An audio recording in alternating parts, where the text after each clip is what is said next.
Bonjour Jenny. Oh, ça va Gianni? On va aller voir cette petite bête.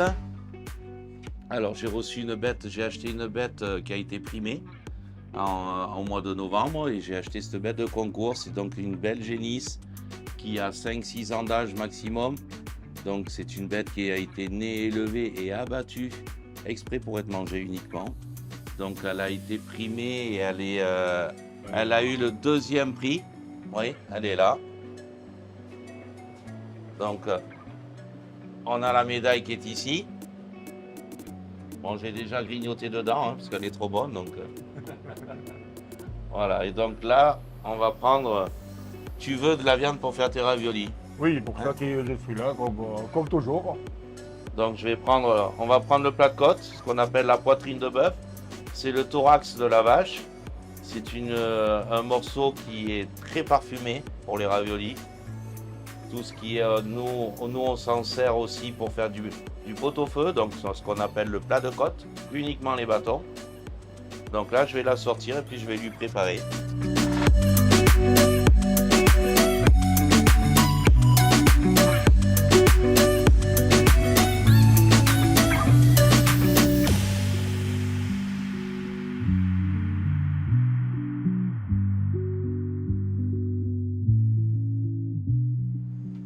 Voilà, c'est grâce à Charles, mes amis, je pense aussi à vous, pour avoir meilleurs produits de France. Chez les meilleurs bouchers en 06. Mon ami Charles, on a une viande extraordinaire. Voilà, c'est... Et, tu fais Rincali avec, par je fais Rincali, pour ça que je suis là. Et on fait en sorte qu'on ne peut pas garder plus de 24 heures viande hachée. Et je fais tous les jours nécessaire que j'ai besoin pour avoir tout le temps les produits frais. Donc Rincali, c'est quoi? Rincali, un grand ravioli. Un grand ravioli qu'il faut goûter avec le sauce intérieur. Je pense que tu connais déjà. On va le voir après, on va dîner après. Voilà.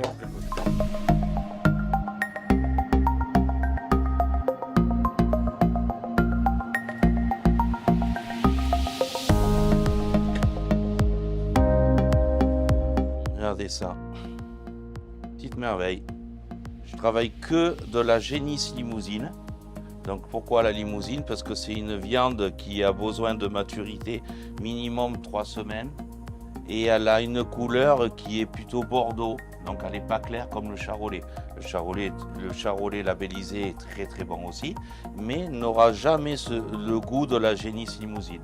La génisse limousine, elle est beaucoup plus foncée. Mais par contre, elle a un parfum qui est extraordinaire. Mais il faut rester dans de la génisse ou de la vache. Quelle différence entre une génisse et une vache? Rien de plus simple, c'est qu'une vache, appellation génisse, c'est parce qu'elle n'a jamais fait de veau. Dès que la génisse fait un veau, 2 veaux, là ça bascule en vache. Alors moi je travaille qu'en limousine, en blason prestige, c'est un cahier des charges il y a une charte qui est très stricte. Voilà. Vous ne pouvez pas avoir une vache blason si elle n'est pas labellisée. J'ai une viande constante toute l'année. Toute l'année, j'ai vraiment du haut de gamme en marchandises. Ça fait 20 ans que je suis à mon compte et que je fais le blason. Donc en blason, je fais le bœuf, je fais le veau, c'est le veau élevé sous la mer.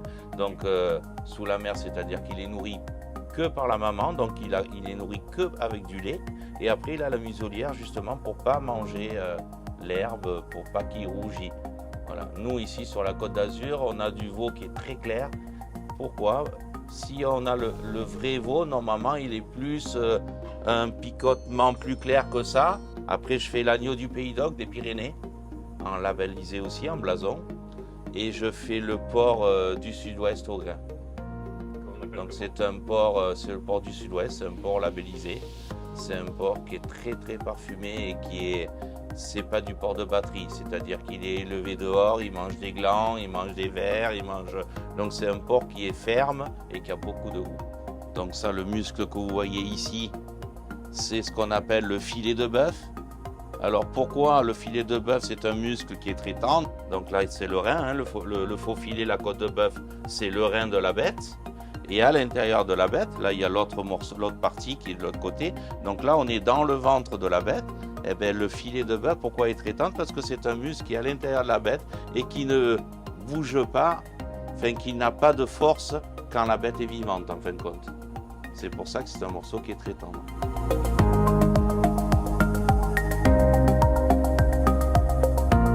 Les Charles, maintenant, ils préparent la viande pour khinkali, pour ravioli. On prépare juste la viande. Là, il va couper, il va faire dans le sous vide, 20 kg. Et après, quand j'ai chez Hilo, chez moi, Ouais.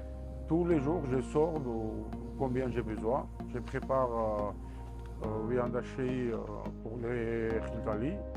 Et après, Ça évite la perte et toi, ça évite la perte, ça évite la... Oui, c'est ça. Très bien.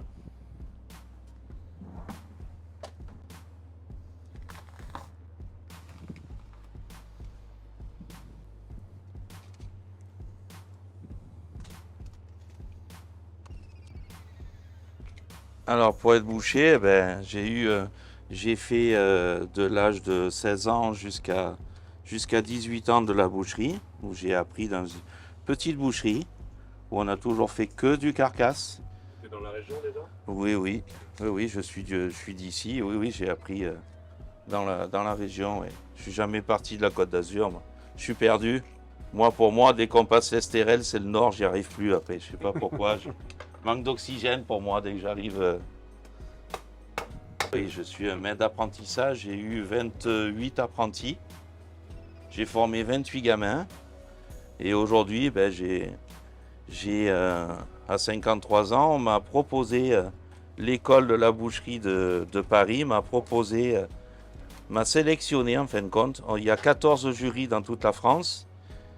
Et je fais partie des 14 jurys pour contrôler, pour faire passer les concours aux gamins du meilleur apprenti de France, meilleur ouvrier de France, ou alors tout simplement pour faire passer les examens, les CAP des bouchers. J'ai eu beaucoup de chance d'avoir eu un très bon maître d'apprentissage qui était très dur, mais par contre qui m'a appris à savoir acheter la viande, sélectionner sa viande aux abattoirs. C'est très très important.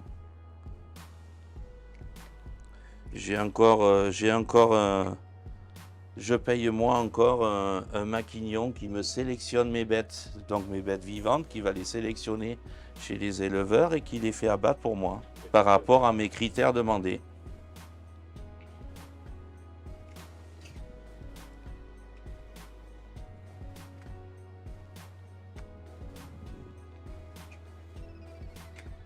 Alors 5 kilos, il en veut.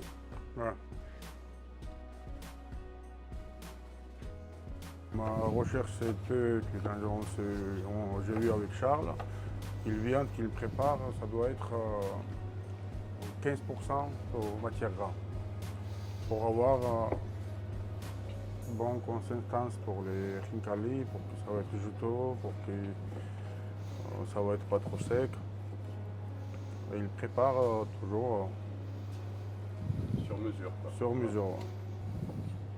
Voilà, aujourd'hui, je le gâte parce que la viande est bien pas si grasse que ça. Hein. Là, le boucher, il va pleurer hein, parce qu'il va pas gagner beaucoup d'argent. Et comme ça, conditionné dans sac sous vide, je peux garder 15 jours. 15 jours. C'est pas du sous-vide avec un gaz, c'est uniquement on retire l'air. Et c'est pour ça qu'on a entre 12 et 15 jours.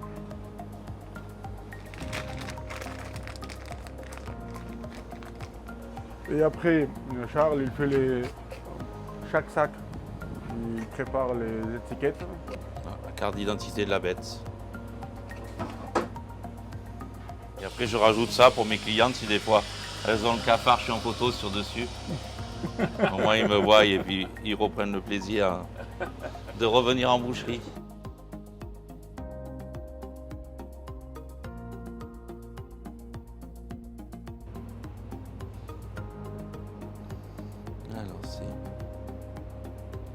Voilà.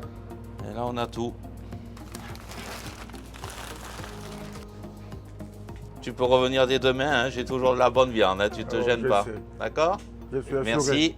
Messieurs, dames, au revoir. Au plaisir. Ciao, Charles.